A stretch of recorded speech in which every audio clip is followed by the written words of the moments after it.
Paano mag for good sa Pilipinas kung ikaw ay isang OFW na matagal din na dyan sa ibang bansa at nagnanais ka na umuwi ng Pilipinas para makapiling mo ang mahal mo sa buhay, gusto mo na mag for good at kung ikaw naman ay bago pa lang dyan sa ibang bansa at ayaw mong magtagal dyan sa ibang bansa at gusto mong mag for good sa Pilipinas, para sa iyo ang video na ito at para malaman mo at maituro sa iyo, may share ang mga bagay na dapat mong i-consider sa pag for good sa Pilipinas.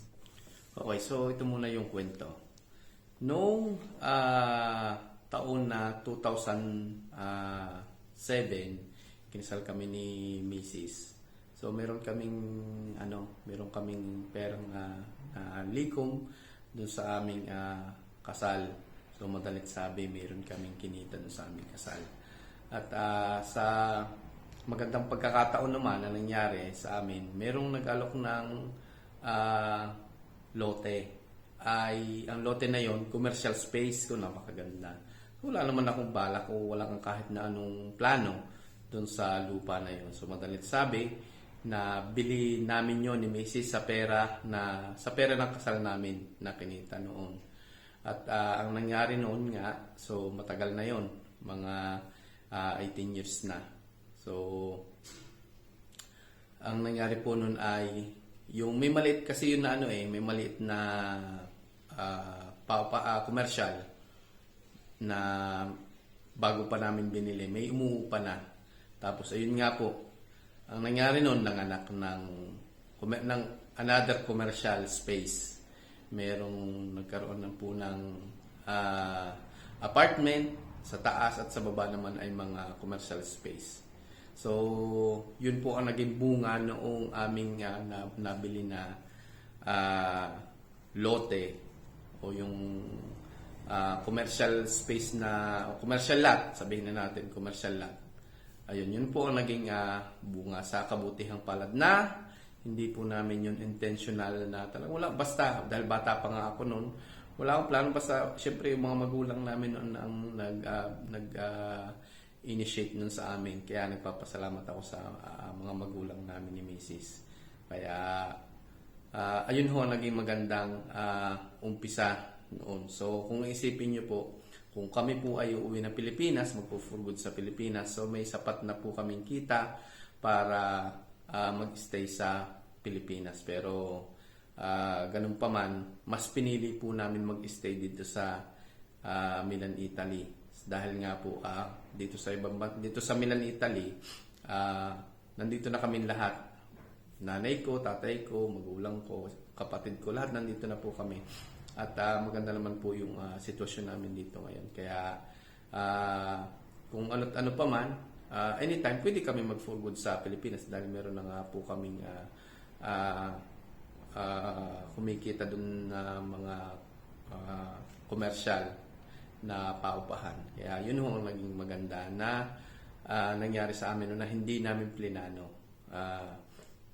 sa magandang pagkakataon na nangyari sa buhay namin. At sa tanong na paano mag-for good sa Pilipinas. So, kung ikaw ay may magandang kita, may malaking kita. So, pwede kong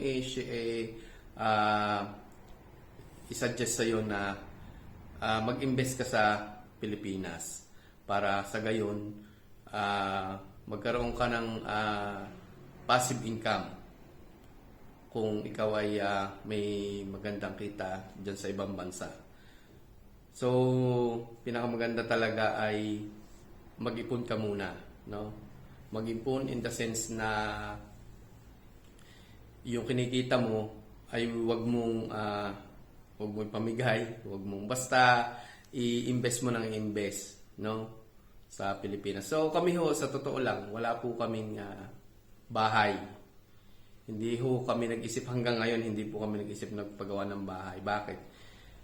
Nandito naman kami sa Pilipinas, sa Italy, sa Milan. Kaya hindi kami nag-iisip na magpagawa ng bahay. Pero may nauwi naman kami doon. Kaya ang pinakamaganda ay sa katulad namin, o kung ganun din ang sitwasyon nyo, So mag-invest po kayo na magkaroon po kayo ng paupahan, no? Mga rental business. Kung kayo po ay may kita na sobra-sobra, no? At doon naman po sa mga hindi pa po sapat na kumikita, so I suggest na magkaroon po kayo ng skill na pwede niyong puhunan kung kayo po ay uuwi ng Pilipinas. At number one ho talaga ay wag po kayong magpadala sa Pilipinas na wala kayong limitasyon sa pagpapadala sa Pilipinas. Dahil ho alam naman nating lahat na ang pag-abroad ay hindi pang matagalan. Depende kung saan kang bansa nag-i-stay. Sa katulad ho namin na pwede kami dito mag-for good, pwede din namang umuwi ng Pilipinas. Pero yun nga, ang usapan natin ay paano mag-for good sa Pilipinas. Pinakamaganda kung kayo po ay hindi gaanong malaki ang kinikita at nagpapadala kayo sa Pilipinas,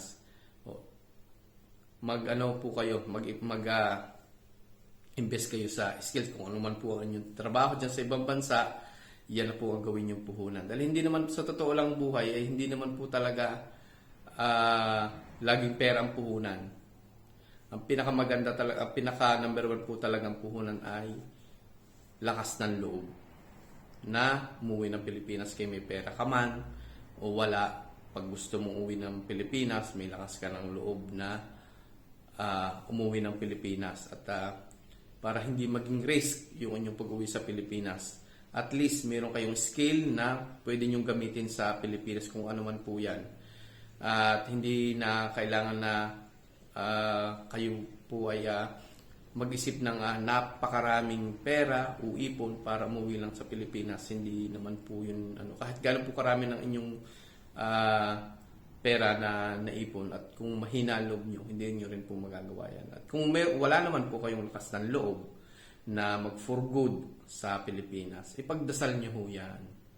Dahil ho, ang lahat ng bagay na gagawin natin, number one po talaga, ipinagdadasal yan sa Diyos. At hindi lang lakas ng loob, syempre. At ang lakas ng loob ho, yan ay puhunan na hindi nauubos na galing sa Diyos. At ayun, at kung nagustuhan nyo po ang video na ito, paki-follow at subscribe po ang ating video na ito. At sisikapin ko po na magkaroon po ng part 2 ang video na ito at para makatulong din po sa inyo, sa mga katulad ko na OFW na gustong umuwi ng Pilipinas. So kung gusto nyo po ng part 2, mag-comment lang po kayo dyan sa baba at gagawa natin ng part 2 itong ating video na ito na paano mag-for good sa Pilipinas. Ayun, wag nyo so hanggang dito na lamang po ang ating video. At ako nga po pala uli si Axel Maniebo at iiwan po sa inyo ng paalala na pray always at wag susuko. Okay? Maraming salamat, mag-iingat kayo lahat and God bless po.